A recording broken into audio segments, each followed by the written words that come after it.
This is another and successful case. কী ছিল, এই জায়গাটাতে একটা ইনফেকশন ছিল, একটা গা ক্ষত, চুলকানি, অবস্থা খুবই খারাপ ছিল। খুবই খারাপ ছিল। লক্ষণটা নির্ণয় করে আলহামদুলিল্লাহ তাকে লাইকোপোডিয়াম দেওয়া হলো, আলহামদুলিল্লাহ এখন ভালো। একই রকম তার পায়ে, বাম পায়েও ছিল, এখন ভালো মাশাআল্লাহ। আমি তো কোনো ক্রিম দিছি না, আমি কোনো ক্রিম দিই নাই, কোনো ট্যাবলেট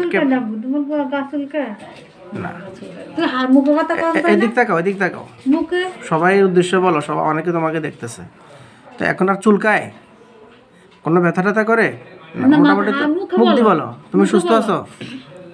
ভালো আছে। ভালো আছে তো? আলহামদুলিল্লাহ বলো।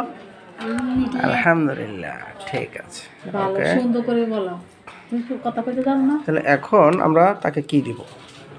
লাইকোপোডিয়াম। দেখুন, আমি সালফার দিই নাই তাকে, আমি তাকে রাস্টক্স দিই নাই, আমি তাকে মার্কুরিয়া সোলোবিলিস দিই নাই, আমি তাকে দিয়েছি একটা আনকমন মেডিসিন লাইকোপোডিয়াম। কেন?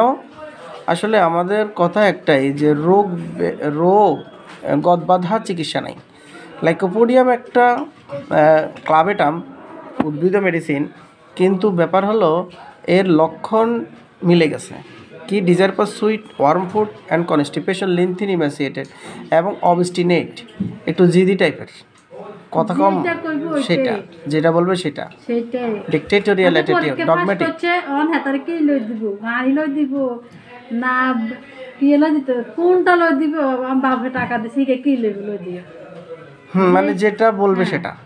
তাহলে এটাকে আমাদের রেপার্টরি ভাষায় বলা হয় ডিক্টেটোরিয়াল অ্যাটিটিউড অর ডগম্যাটিক।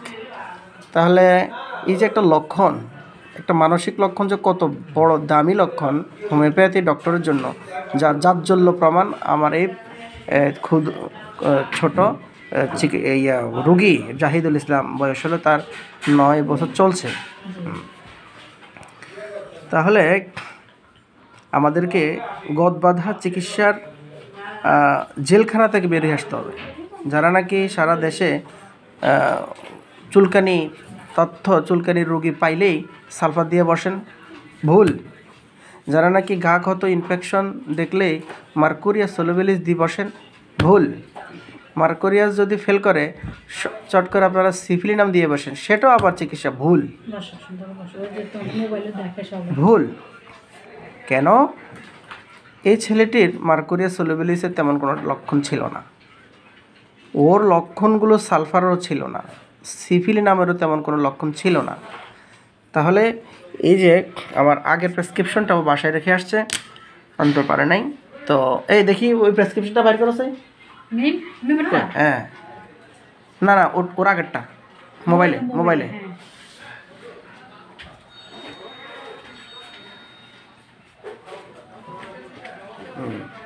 আলো বাড়াই দাও।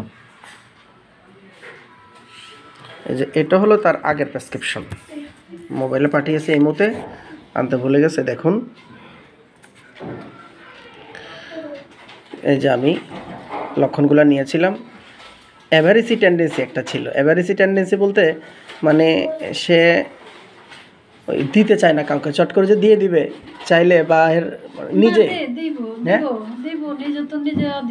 আচ্ছা ভালো আছে। মানে ধরেন আমি বাজার আসি না, কোনো এক পকেট টকেট কোনো টাকা শাক পয়সা শাক আমার কাছে না থাকলে নিজে তো বাইট করে দিয়ে দে। আচ্ছা, ওকে বন্ধুরা, কিন্তু এই লক্ষণটা একটু কন্ট্রা ইন্ডিকেট করলো। তাহলে আরেকটা লক্ষণ খেয়াল করলাম, অবস্টিনেসি, মানে খুবই জিদ, যে ওটা বলবে সেটা সে নেবেই, দিতে হবেই, এই অবস্থা তার ভিতরে কাজ করে।